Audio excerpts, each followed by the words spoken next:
Have you come to destroy me, Obi-Wan? I will do what I must. The Mandalorian, Obi-Wan Kenobi, and even Andor weren't constrained by the necessity to develop a lot of lore in order to enhance the viewing experience for casual viewers, but Ahsoka bears this responsibility. Although an attempt is made to ostensibly clarify Ahsoka's connections with Sabine Wren and Hera Syndulla, Episode 1 mainly relies on the audience's prior knowledge. In fact, some of its best scenes that really make you feel something rely on nostalgia for Rebels and what has gone before. Elements that viewers who haven't had time to watch almost 200 episodes of Clone Wars and Rebels would miss. Rather than dedicating time to filling in those blanks, Ahsoka lingers on the intricacies of Ahsoka's search for a star map, and an ensuing duel that is undermined by poor visual planning. For a franchise that has been the leading innovator behind technology like the Volume, it is bewildering that no one saw to ensure that her white lightsabers weren't lost in the white skies above her. It's a shame because it's one of the better live-action duels, though hopefully, it is just a taste of what's to come for Dawson's run as Ahsoka. Ahsoka isn't the most interesting character in the show. Ahsoka may be the titular character, but she is not the most interesting one in the series, at least not yet. As with her previous appearances, Dawson's portrayal of Ahsoka feels stiff in comparison to Ashley Eckstein's voice work as the character across the animated projects. To Dawson's credit, it does seem like it's an issue with the material that she has been given to work with. She is far more animated in interviews about the character, and in person she is infectiously kind and full of life. That dissonance between the two leaves one yearning to see Dawson given the chance to play a lighter, happier Ahsoka. Perhaps this is all intentional and aimed to establish that she has a long way to go before she can be an effervescent and personable character again. But, even in the darkest days, Ahsoka always had an energy about her that made her feel accessible to those around her, which is something that is lacking in the premiere. Her relationships with Hera and Sabine feel strained, which is further compounded by the fact that she seems to be isolated from others, outside of spending most of her time with the by-the-books droid Hyang. For audiences that don't know who Ahsoka can be, it may make it harder to fall in love with her the way that Clone Wars fans once did. Casual fans are disconnected from the well of lore that Filoni keeps dipping into, which leaves them in the dark for so many of Episode 1's second stronger moments. What happens in Ahsoka Episode 1? Master and apprentice opens aboard the New Republic vessel which is transporting Morgan Elsbeth to her trial. In classic Star Wars style, it is clear from the beginning that this vessel won't be reaching its destination, especially when a mysterious vessel flies into their path using an old Jedi clearance code. Captain Hale is quick to call their bluff, welcoming the two cloaked figures aboard the ship to get to the bottom of the mystery that is now afoot.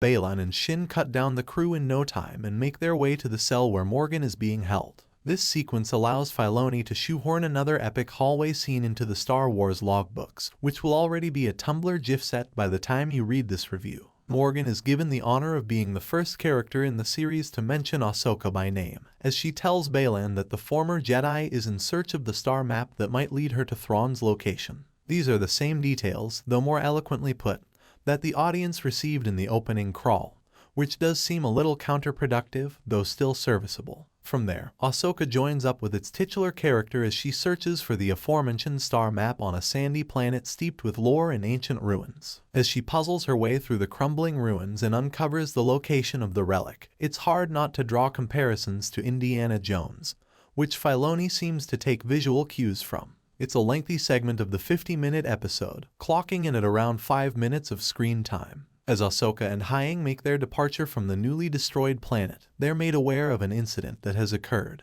which reunites them with one member of the Ghost's crew. Hera Syndulla debriefs Ahsoka on what happened aboard the vessel that was carrying Morgan Elsbeth, though Ahsoka is not able to identify the master and apprentice as Hera hoped. Given their lightsabers and abilities, Hyang believes they may have been former Jedi, and Ahsoka asks him to run a search on their lightsabers, in hopes of identifying them. While Ahsoka has taken the time to acquaint herself with the likes of Luke Skywalker, it seems that she and Hera haven't been in communication with each other since the end of Rebels, or at least since the fall of the Empire. Ahsoka reveals that the star map she tracked down might lead to the location of Thrawn, which surprises Hera. She still believes he died at the Battle of Lothal, taking Ezra Bridger with him. Given the history between Hera and Ahsoka, it seems odd that they're just now having this discussion. It feels clunky for fans who know the history there, and even as exposition for a newer audience, it lacks the broader context. The mention of Ezra carries heavy weight, but the source of the weight is disconnected for the better part of the episode. Coincidentally, on Lawful, the local leaders are memorializing Ezra's sacrifice with a mural that depicts the crew of the Ghost. Governor Azadi's speech is rather vague, noting that his sacrifice was several years ago, rather than giving a definitive anniversary, which may be for the benefit of Star Wars' rather fast and loose timeline. The commemoration goes awry, however, when the keynote speaker Sabine Wren fails to show up. At this point, Master and Apprentice get some much-needed life injected into it with the introduction of Sabine, who has skipped out on the commemoration in favor of speeding out of town while listening to some grungy space rock. Ordizzo's Sabine is exactly what one might expect from a slightly more mature version of the character. She's contrarian, rebellious, and an absolute menace to society. Through Sabine, we learn a little bit more about who Ezra is, or rather, was. At her brightly painted home, where she lives with her loth cat, Sabine reminisces about her old friend while watching a hologram he left for her. Though Emanis Fandy's presence is short-lived, he makes for a great live-action Ezra Bridger. Tragically, Filoni does take this opportunity to demolish any hopes for Ezra and Sabine to have a romantic future by having Ezra say he saw Sabine as a sister. Though fans can work around that sticking point, I'm sure. Lawful becomes the main focal point for the remainder of the episode, with Morgan directing Shin to travel there,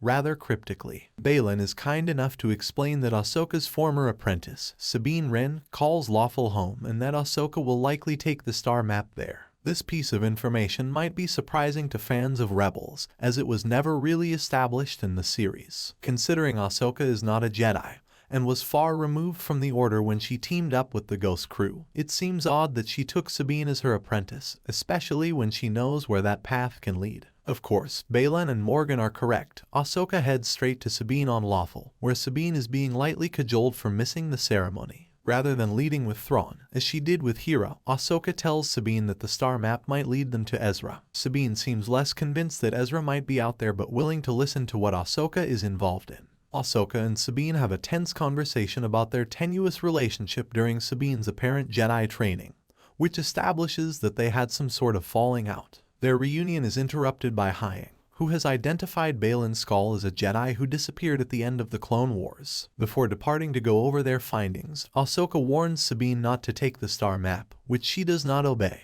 At this point, Shin is already hot on Sabine's trail, though she kindly waits to spring her attack until after Sabine figures out how to get the star map to work. Despite the star map proving difficult for Ahsoka to figure out, Sabine manages to figure out how to crack the code rather quickly. Before she can really relish in her discovery, Sabine is jumped by a pair of droids that steal the star map and take it back to Shin. Before Ahsoka can get to her, Shin runs Sabine through with her lightsaber, leaving her to presumably die. It's clear that this final showdown is aimed at drawing a comparison between the two pairs of masters and apprentices showcased in the episode. Sabine is a skilled lightsaber wielder, but her training with Ahsoka was unfinished and clearly contentious. Shin, on the other hand, seems to have had a great teacher in Baylan, which sets her up as a formidable foe for the remainder of the series. Ahsoka may be the titular character, but it's Sabine, Shin, and Baylan that are the most compelling aspects of the premiere. Keep in mind to like, share, and subscribe.